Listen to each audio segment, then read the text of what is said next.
Ito mga pangyaw, ang nangyari sa paa ko. Dahil tinanghali kami, oh. Ito, dumaan kami sa gitna ng palayan.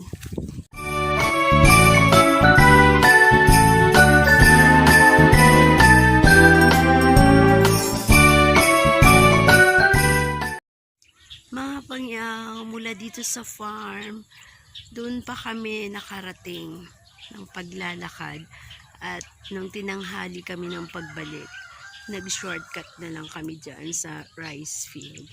So, dumaan kami sa Pilapil, doon sa kabila. So, ayun, nakikita niyo yung mga puno na yan na marami. Yan yung mga bahay dyan, mga pangyaw. So, ang layo. Kaya, tahimik talaga dito, mga pangyaw. Yan, bukas mga pangyaw, dyan kami dadaan. Hindi doon sa kabila. So, magsushortcut kami. Papunta naman doon sa kabila. Yan. See you tomorrow, mga pangyaw. Ang hirap mag-balance. So, ito mga pangyaw, ayun. Oh my God. Tinanghali kami mga pangyaw kasi lahat ng madadaanan naming bahay, nanghingi kami.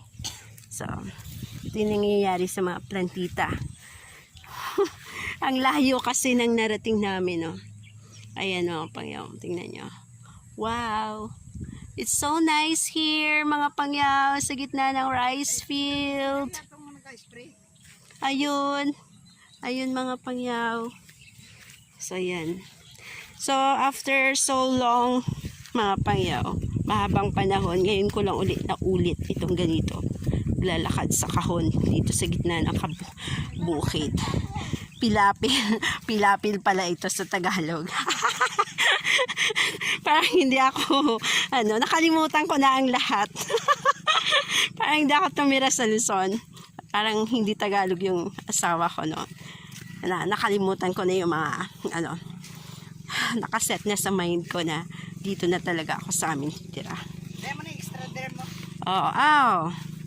So, tingnan nyo yung mga paa namin na kapay-pedicure lang nung isang araw. My God.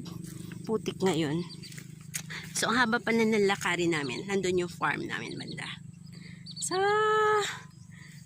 ayan. Ayun. Yan.